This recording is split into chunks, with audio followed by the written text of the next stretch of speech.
It's 11 Investigates Case Files, the podcast in which we look deeper into some of the investigations we've done here at WTOL 11. I'm Melissa Andrews. And I'm Brian Duggar. This week, Mel, we're talking about an unsolved murder. Two people who were simply in the wrong place at the wrong time. Let's take a look.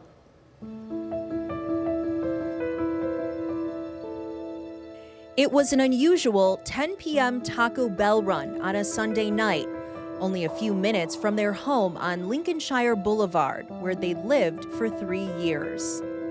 We weren't putting ourselves in harm's way. And we chose this area because there's honestly elderly people all around, and we talked to the neighbors. You know, our realtors recommended it, and it's a great area right by Ottawa Hills. We looked up all the, the crime around here, and it just isn't a thing. At the same time, on that quiet street, someone was having a party at an Airbnb. You could see people coming and going, right? People getting in their cars and that kind of thing. So you were automatically on high alert. Cars were double parked on both sides. As Andrew drove slowly down their street, the couple saw two men. Shots rang out.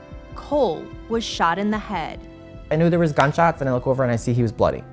But there wasn't a broken window. I didn't hear a window shatter. This is body cam of police arriving to Andrew and Cole on this patch of grass across from their home. Andrew was giving Cole CPR. It was way down there. I drove away. I don't know what happened. We were just driving. Seems clear if you can set fire up. Cole didn't survive. His death remains unsolved. Andrew still lives in the same home, surrounded by memories and reminders of the life they built together. Every single day reminds you, every single time you look outside. Every day, looking at that grassy area. This can't be real. I lied. This can't be real. Where Cole's life ended and their life together slipped away. I've just kept one going ever since, just sort of an honor for him. Every night, Andrew lights a candle for Cole, a simple way to keep his presence close. So this note says, "Good morning, Bubby." And sometimes he reads through the notes Cole wrote him over the years. Said, "I love you like it's our first Valentine's Day together. You mean the world to me. I can't wait to see you dressed up." Small reminders of their 9 years together and the love they shared. I can see him still having a nap on the couch like he always did, or, coming home and there was music playing and he was just happy to see me. Like, I still feel that, and I feel I feel his presence and his love in the home, but then the second you leave my front door, you open the door and I feel unsafe. The two met when they were 17, high school sweethearts who grew up together. They got engaged 9 years later and had just picked out their wedding spot in Michigan days before the shooting. I think that's also why it pulls this, at least for me, it pulls me farther out of reality, because it's like, there's no way you plan your wedding after knowing somebody almost 9 years, and then you choose the right home, you make sure you do the right things, you work hard, you save your money, you build a life together, and this happens. It doesn't make any sense. Andrew says through the pain, he's trying to live like Cole would have wanted him to, with love instead of anger. But that split-second moment is a marker of life before and now after Cole. He says he'll continue sharing Cole's story, not only to find justice, but to make sure the love they shared is never forgotten. What interested me about this story was so many things went wrong to make that killing happen. And these people were just in the wrong place at the wrong time. We're going to have a full discussion about this right after this break. We just showed you the story on the Lincolnshire murder that happened over the summer on the west side of Toledo. And in case you don't know exactly where this is if you're going down Central Avenue from the Wildwood area toward Costco, it would be one of the final streets before you get to Costco. So not known to be an area of crime at all. As Andrew said in the piece, a lot of elderly people, 1950s style ranch homes. My understanding is they have some sort of club in there and you can take part. They have a pool. So just a peaceful neighborhood. And what's so interesting about this is it was peaceful up until that moment and peaceful after that. It's just a random act of violence that happened there that really changed everything forever. Yeah, I mean, looking into this, yeah, I mean, this is definitely one of those quiet neighborhoods. I think they mentioned it's actually over by Ottawa Hills to some extent. right. Right? I mean, so this is where people go, hey, I want a nice, quiet place where we're not going to have a lot of issues going on. But what we do know about this case is that there was a big party at a Airbnb. People had rented it out, and I think this house had a pool. Do we know how many people were actually at this party? We don't. It's been said that it was supposed to be a graduation party, and that the owner of the home had listed this for rent on the Airbnb site. And according to a lawsuit that was just filed, the owner is accused of, knowing that there was going to be a party. So after this story originally aired, the attorney who I happen to know for the Lepkowski family actually reached out and said, hey, we filed a wrongful death and negligence lawsuit on the owner of the home where the Airbnb was held. And looking through this lawsuit, it just alleges that she had not properly registered her home with the city of Toledo, allowing for a short-term rental, which you do need to do. Toledo has like a short-term rental registration process. So they know who's staying there, what are you doing. That did not happen allegedly. That this short-term rental was not allowed, and that this party took place on that date at her home, which was also prohibited by Airbnb's policies, and that she was aware that this pool party was going to be happening at her house, failed to foresee that a criminal act could happen or any sort of violent crime. So there is a lawsuit filed. Yeah, and after I saw your story and I was aware of this, killing, several months ago, and I started looking into across the country, there are issues with not only Airbnb but short-term rentals, because people, they want to throw a big party. Maybe they don't want to trash their house, but they're okay with getting a rental house with a pool and doing something like this. So I started looking into it, and there are serious issues. I've seen dozens of, shootings and violence that break out of this, and some communities actually try to pass, stricter regulation dealing with these short-term rentals. But you're right about the rental registry. I mean, stories that I've done recently, we talk about Toledo has a rental registry, and there are a lot of people in Toledo that rent out homes. Outside investors get these, and Katie Moline, who maintains the rental registry in Toledo, I mean, she said, a lot of times people just don't get on this registry like they're supposed to. Yeah, and I guess for me, I always thought of, when you hear like Airbnb and a party, I kind of put that on more destination, like Nashville. You go to Nashville and you have a bachelorette party or something like that. It's more of a destination type thing, but it does appear that people are renting out houses in regular neighborhoods here in Toledo, Ohio to do these things. And none of the people involved, from my understanding, had anything to do with that area. They strictly came in to have this party. And according to this attorney, it was gang members who were involved in this shooting. And, one of the things that disturbs me so much about this is I totally get what Andrew is saying. He says, if we hadn't lived in this house, Cole probably would have been fine with staying in Perrysburg, which is where he was from. If we hadn't decided to go to Taco Bell that night, which they never really did. He told me that he had when the two cars were approaching each other, and they were kind of stuck with those cars on either side, and he heard the first gunshots, he tried to move the car in reverse and he hit the gas and it didn't work. So that's what allowed that moment for that bullet to hit Cole. So he lives with so much guilt. And like I say, it's just like everything lined up perfectly for this tragic instance to happen. Yeah, and we've done a lot of cold cases over the years. We've dealt with a lot of murders, a lot of bad things, and unfortunately a lot of times it just comes down to dumb luck or misfortune. you do something that you don't normally Yeah. do. And, in Andrew's situation now, I mean, he's got to live with this. Why did I do this? This is something I shouldn't have done.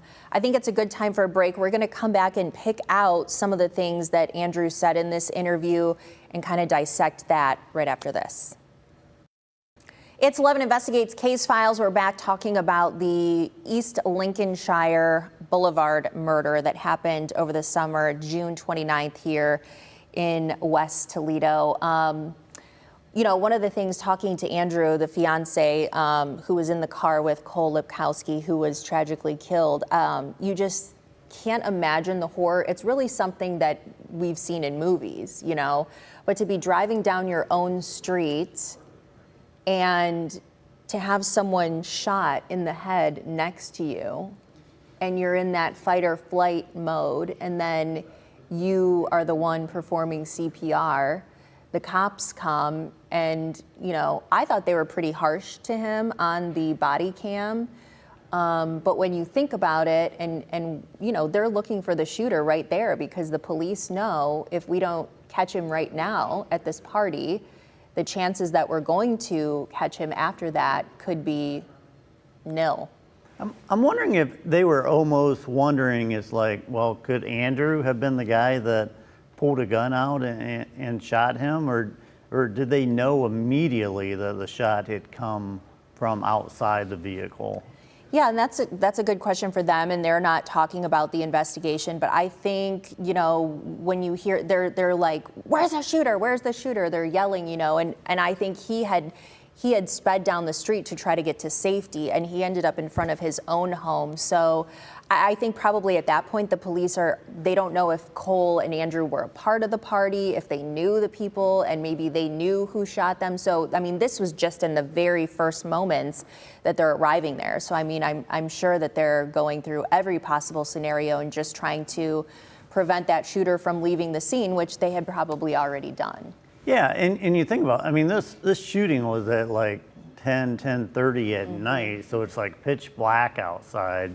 There's a lot of chaos going around, not only maybe sound from the party, but also what's going on inside the car. And I mean, look, police have a very difficult job, and as we know from stories we've done, I mean, the most important part of an investigation can often be those first couple minutes after something like that happens, because at that point it gets farther and farther away from the crime. It gets more difficult to solve it. And from Andrew's perspective, you can certainly understand. He's just like, what are you worried about the shooter right now? Like, he is dying. And you can see in the video, I mean, obviously it's blurred and we showed part of it, but he's just concerned with saving Cole's life. And I think the officer was at first, but then you start to realize, okay, this person is shot in the head.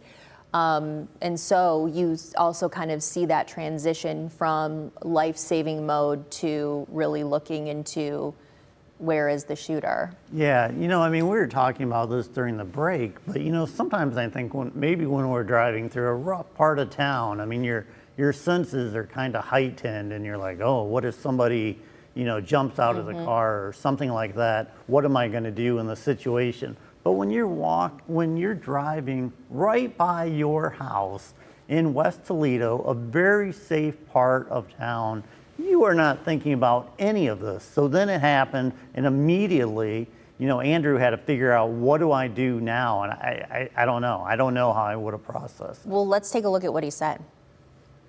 While I was waiting for the 911, I got back in the car, and I just wanted to get out of harm's way, I thought, even more, right?